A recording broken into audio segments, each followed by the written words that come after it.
Di final project kali ini, kelompok kami, kelompok satu, mengambil judul Analisis Cost Volume Profit pada UMKM Pembibitan Ikan Lele milik Bapak Supani.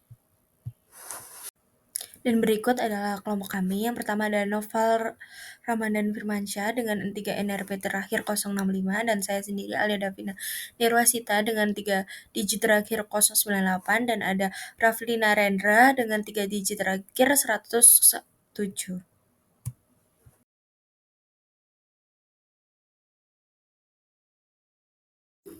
Selanjutnya ada riwayat singkat dari UMKM Bapak Supani, yaitu usaha ini telah berdiri dari 2013 dan Bapak Supani ini bergabung dalam kelompok usaha tani yaitu UPR Mulyorejo di Desa Mangunan yang berfokus pada budidaya ikan lele. Jadi, seiring waktu Bapak Supani ini berkembang serta memperluas pasarnya di sekitar Kabupaten Malang.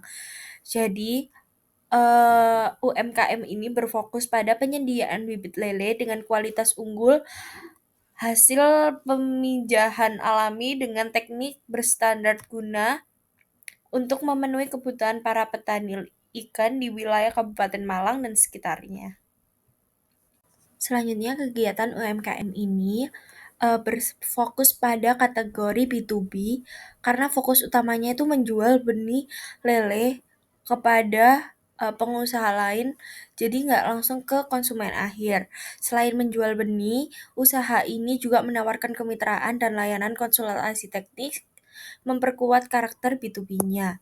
Jadi, kasus akuntansi manajerialnya yaitu untuk menghadapi tantangan efisiensi dan fluktuasi permintaan, Bapak Supani menggunakan eh, analisis cost volume profit, termasuk perhitungan contribution margin dan operating leverage, terus BEP juga, dan margin of safety. Jadi pendekatan ini membantu dalam pengambilan keputusan terkait harga, biaya, dan strategi produksi dan usaha keberlanjutan. Selanjutnya ada rumusan masalah. Yang pertama ada bagaimana sih struktur biaya tetap dan biaya variabel pada UMKM pembibitan ikan lele milik Bapak Supani. Yang kedua, berapa nilai BEP dan contribution margin yang dimiliki usaha tersebut. Yang ketiga, bagaimana sensitivitas laba usaha terhadap perubahan harga jual dan volume penjualan.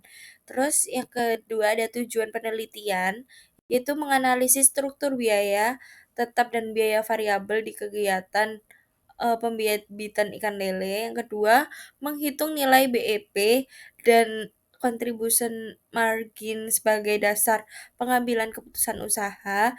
Yang ketiga, menilai sensitivitas laba terhadap perubahan harga jual dan volume penjualan guna mendukung strategi peningkatan kinerja usaha.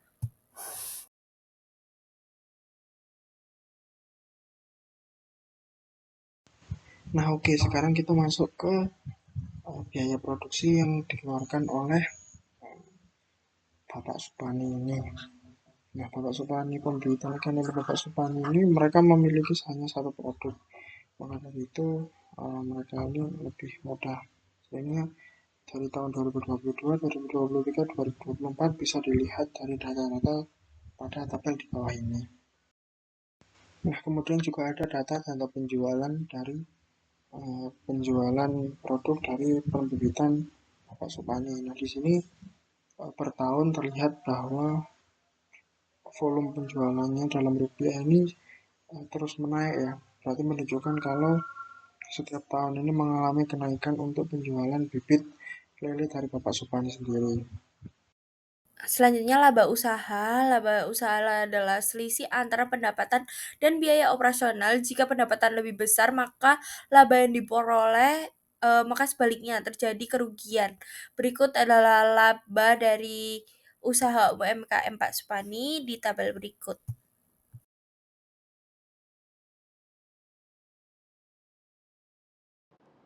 Oke, selanjutnya jenis dan sumber data. Jenis dan serta sumber data yang telah kami peroleh dari pelaku UMKM yang telah dipilih yaitu jenis data primer, dengan mendapatkan laporan keuangan yang masih mentah oleh pelaku UMKM yang telah kami pilih. Setelah itu kami melakukan analisis terkait kebutuhan serta mengimplementasikan pengetahuan kami yang telah didapat dari mata kuliah akuntansi manajerial. Metode analisis yang kelompok kami pilih yaitu break-even point yang berfungsi dalam melakukan pengambilan keputusan serta berhubungan dengan pengembangan serta pembatasan suatu produk. Lalu untuk CVP digunakan untuk menganalisis perubahan biaya, volume pada penjualan, serta harga jual per unit yang nantinya akan berpengaruh pada laba, titik impas, serta margin laba kepada sebuah UMKM atau perusahaan. Dengan dilakukannya hal tersebut, para pelaku UMKM atau perusahaan dapat merencanakan laba mereka lebih baik dan juga akurat, serta dapat mempertimbangkan biaya mereka, volume penjualan produk mereka, serta harga jual yang ingin mereka targetkan. Jadi, apa sih pengertian titik impas itu? Di mana kondisi pendapatan perusahaan sama dengan total biaya, sehingga tidak ada laba maupun rugi. Jadi, apa sih manfaat analisis titik impas itu? Jadi, untuk mengetahui dan membantu manajemen menentukan jumlah produk yang harus dijual agar terhindar dari kerugian. Selanjutnya ada unsur-unsur pokok analisis titik impas atau BEP. Jadi secara umum analisis BEP memerlukan 4 variabel utama yaitu biaya tetap, biaya variabel, harga jual per unit, dan volume penjualan. Perhitungan dapat dilakukan dari beberapa mode. Yang pertama ada persamaan. Jadi metode persamaan yaitu pendekatan berdasarkan laba rugi di mana pendapatan harus sama dengan biaya total. Jadi biaya total bisa didapatkan di biaya tetap plus biaya variabel.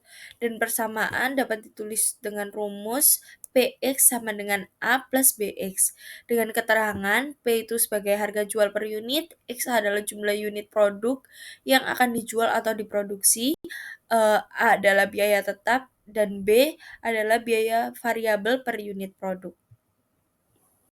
Nah, dari persamaan di halaman yang sebelumnya tadi, rumus untuk menentukan titik impas dapat dirumuskan sebagai berikut. Jadi, titik impas dalam bentuk penjualan atau rupiah kalau di Indonesia dapat dihitung dengan BEP sama dengan A per 1 kurangi dalam kurung BX per PX. Nah, selanjutnya ada BEP point dalam bentuk unit produk, yaitu dengan rumus A per P kurangi B. Selanjutnya ada metode kontribusi unit, yaitu metode kontribusi untuk menghitung margin kontribusi per unit untuk menutup biaya tetap hingga mencapai titik impas dengan BEP rupiah sama dengan biaya tetap per resiko margin kontribusi dan BEP unit dengan rumus biaya tetap per margin kontribusi per unitnya. Oke, selanjutnya pengertian cost volume profit. Analisis CVP sendiri merupakan alat yang digunakan untuk pengambilan suatu keputusan jangka pendek. Informasi yang diperlukan pada saat ingin menggunakan analisis ini yaitu perubahan biaya serta volume dan harga jual yang dapat mempengaruhi laba penjualan. Lalu selanjutnya manfaat dari CVP analisis. Cost volume profit dapat membantu suatu perusahaan atau para pelaku UMKM untuk mengambil berbagai macam keputusan. Contohnya seperti perencanaan laba dapat menyediakan pendekatan secara disiplin atas identifikasi dan juga penyelesaian masalah. Perencanaan laba dapat menyediakan suatu cara dalam memperoleh ide dan kerjasama dari semua tingkatan manajemen. Dan yang terakhir, perencanaan laba dapat meningkatkan koordinasi. Jadi, selanjutnya ada hubungan biaya dengan cost volume profit. Jadi, pada saat menganalisis hubungan antara cost, volume, dan juga profit, yaitu UMKM suatu perusahaan yang menghasilkan banyak jenis produk, kita memerlukan adanya analisis yang mendalam untuk setiap produknya, seperti fixed cost dan juga variabel pada setiap jenis produk akan lebih sulit dilakukan jika hubungan antar produk merupakan hasil dari produk bersama dikarenakan semua elemen biaya dapat digunakan pada seluruh jenis produk, terutama pada produk yang produksinya banyak, maka dari itu untuk perhitungan titik impas hanya dapat dihitung dengan secara keseluruhan. Oke, selanjutnya margin of safety merupakan dapat mengukur pengaruh potensial terhadap resiko jika suatu penjualan yang dicapai berada pada titik yang jauh di bawah dari tingkat yang telah direncanakan. Margin of safety sendiri dapat membantu suatu perusahaan dalam memberikan gambaran penjual, apakah mempengaruhi resiko perusahaan untuk mengalami kerugian atau keuntungan. Margin of safety sendiri dapat dihitung menggunakan rumus seperti MOS, SB, dan SBE. Oke, selanjutnya ada degree of operating leverage merupakan tingkat pemanfaatan aset yang dimana sebuah perusahaan perlu untuk menutupi biaya tetapnya. Untuk biaya tetap sendiri ini meliputi biaya operasional, sewa, serta biaya tenaga kerja, dan lain-lain. Hubungan antara penjualan dengan EBIT dapat kita ketahui melalui perhitungan degree of operating leverage. Degree of operating leverage sendiri dapat menggunakan rumus seperti degree of operating leverage sama dengan EBIT persen dibagi perusahaan penjualan dalam bentuk persen. Nah, selanjutnya ada hubungan perencanaan laba dengan analisis cost volume profit, yaitu perencanaan laba dalam proses merancang strategi untuk mencapai target laba. Dan CVP adalah metode analisis hubungan antara biaya volume, penjualan, dan laba. Jadi, apa sih kaitannya laba dan analisis CVP? Yaitu yang pertama menentukan target laba secara realistis dan melalui pemahaman biaya, volume, dan laba. Yang kedua, merancang strategi pencapaian laba dengan bantuan CVP. Yang ketiga, mengawasi pencapaian laba dan menyesuaikan strategi yang diperlukan.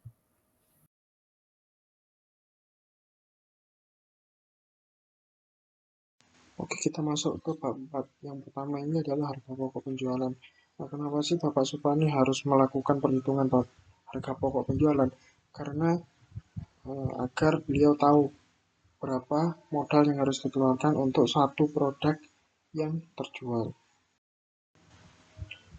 Kemudian Bapak Supani juga harus tahu perbedaan dari biaya variabelnya dan biaya tetapnya. Di sini kita mencari biaya variabelnya dengan perhitungan sebagai berikut. Dengan tabel di bawah ini akhirnya menemukan biaya variabel dengan tiap tahunnya. Pada tahun 2022 63 juta sekian, kemudian disusul dengan 66 juta sekian, dan terakhir 71 juta sekian. Nah, kemudian juga ada biaya tetap. Nah, biaya tetapnya di sini cuma ada satu variabel ya, karena tidak memerlukan banyak biaya tetapnya. Jadinya langsung saja yaitu adalah sewa lahan dan amortisasi. Oke, selanjutnya CVP Analysis. Cost Volume Profit adalah analisis hubungan antara aktivitas produksi dengan pendapatan, biaya, dan laba. Analisis ini berguna bagi UMKM untuk menentukan jumlah penjualan agar mencapai titik impas, khususnya saat memulai usaha atau menghadapi kesulitan keuangan. Analisis CVP ini didasarkan pada asumsi variabel tanpa kecuali penjualan, hanya satu jenis produk atau volume penjualan konstan, total biaya dan pendapatan, laba dihitung dari biaya variabel, biaya dapat dibagi jelas antara tetap dan variabel, serta berlaku hanya untuk jangka pendek. Selanjutnya ada contribution margin, yaitu cara menghitungnya dengan total contribution margin sama dengan total pendapatan dikurangi total biaya variabel, dan contribution margin rasio dengan total contribution margin per total pendapatan dikali 100%. Jadi di total pendapatannya terlihat di 2023 itu cukup meningkat ya. Dari 2022 didapatkan 96 juta, di 2023 cukup meningkat di 110, dan di 2024 terdapat 120. Jadi didapatkan peningkatan rasio persennya di tahun 2022 terdapat 34%, di tahun 2003 di 39%, dan di tahun 2024 40%. Dengan contribution marginnya di 2022 32,400 ribu, dan di 2023 43,400, dan di 2024 48,400 juta. Selanjutnya ada break-even analysis, yaitu BEP adalah titik di mana pendapatan sama dengan biaya sehingga nggak ada laba, nggak ada rugi. Jadi BEP itu ada rumus Q sama dengan F per P kurangi V. Jadi keterangannya Q adalah jumlah unit produksi yang dijual, F adalah biaya tetap, P adalah harga jual per unit, dan V adalah biaya variabel per unit. Nah, kemudian kita masuk ke BEP. Yang pertama ini BEP unit, yaitu berapa unit yang harus terjual untuk Bapak Supani ini agar mendapatkan keuntungan tidak mendapat keuntungan dan tidak mendapatkan kerugian. Jadi 0 rupiah. Nah, dari perhitungan BEP per unit per tahun itu mendapatkan 160 untuk tahun 2022, 168 pada tahun 2023, dan 176 pada tahun 2024. Nah, kalau sekarang BEP rupiah, kalau BEP rupiah ya berapa rupiah yang harus terkumpul untuk mendapatkan 0 keuntungan. Jadinya di sini ada penjualan yaitu tahun 2022 harus mencari 23 juta sekian, 2023 21 juta sekian, 2024 21 juta sekian. Selanjutnya ada MOS, yaitu selisih antara penjualan aktual dan penjualan minimum untuk mencapai BEP. Jadi rumusnya MOS dalam rupiah sama dengan total penjualan dikurangi BEP, dan MOS persen sama dengan total penjualan dikurangi BEP per total penjualan dikali 100%. Selanjutnya ada MOS didapatkan dari total penjualan dan BEP per tahunnya. Jadi berdasarkan data di tahun 2022, data penjualan dan BEP-nya sampai tahun 2024. Jadi didapatkan MOS rupiahnya tahun 2022 di 72, 296, 296, dan 2023 88, 709677, dan di tahun 2024 98, 181, 818, dan hasil perhitungan itu menunjukkan UMKM Bapak Supani itu di zona aman ya, dan di persenannya pada tahun 2022 itu masih 75%, dan cukup meningkat di tahun 2003 yaitu 81%, dan di 2024 itu meningkat lagi di 82%.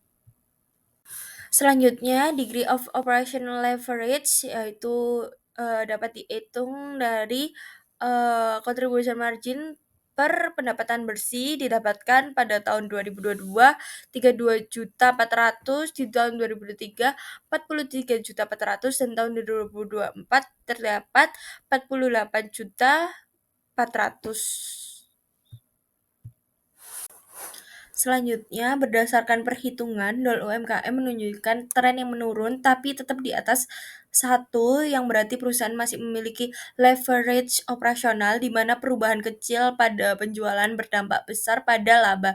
Kondisi ini mencerminkan potensi keuntungan tinggi sekaligus resiko besar akibat adanya biaya tetap. Selanjutnya ada ringkasan tabel perhitungan. Jadi analisis CVP dilakukan dengan mengevaluasi kondisi keuangan UMKM pembibitan di ikan lele Bapak Supani menggunakan 4 indikator utama. Yang pertama, CM meningkat tiap tahun dengan CMR naik dari 34% di tahun 2022 menjadi 40% di 2024, menandakan efisiensi usaha dalam penghasilan margin setelah biaya variabel. Terus yang kedua ada BEP, UMKM telah melewati BEP setiap tahun menunjukkan bahwa usaha sudah menutup seluruh biaya dan mulai mendapatkan laba. Selanjutnya ada MOS terus meningkat 75% di tahun 2022, di tahun 2023 sebanyak 81%, dan di tahun 2024 sebanyak 82%. Jadi menandakan posisi keuangan yang semakin aman terhadap penurunan penjualan. Selanjutnya ada degree of operating leverage atau biasa disebut DOL. Meski menurun tiap tahun, DOL tetap di atas 1. Jadi menunjukkan usaha masih memiliki leverage operasional dan sensitif terhadap perubahan penjualan.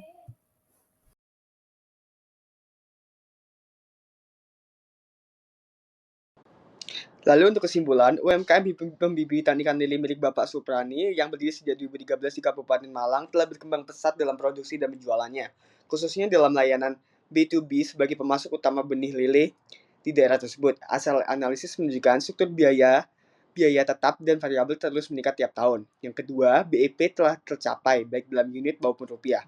Lalu untuk margin of safety meningkat dari 75% di tahun 2022 menjadi 82% di tahun 2024. Lalu untuk degree of leverage tetap di atas 1, yang menunjukkan adanya leverage operasional kenaikan penjualan berdampak besar pada laba. Selanjutnya ada rekomendasi. Jadi, UMKM pembibitan ikan lele dari Bapak Supani disarankan meningkatkan penjualan dengan memanfaatkan tingginya margin melalui ekspansi pasar dan target kerjasama pembudidaya lain. Jadi bisa promosi digital juga perlu dioptimalkan lewat media sosial dan konten edukatif untuk membangun kepercayaan pelanggan. Dan juga mengevaluasi rutin biaya tetap dan memprioritaskan investasi alat produksi sesuai kebutuhan untuk efisiensi jangka panjang.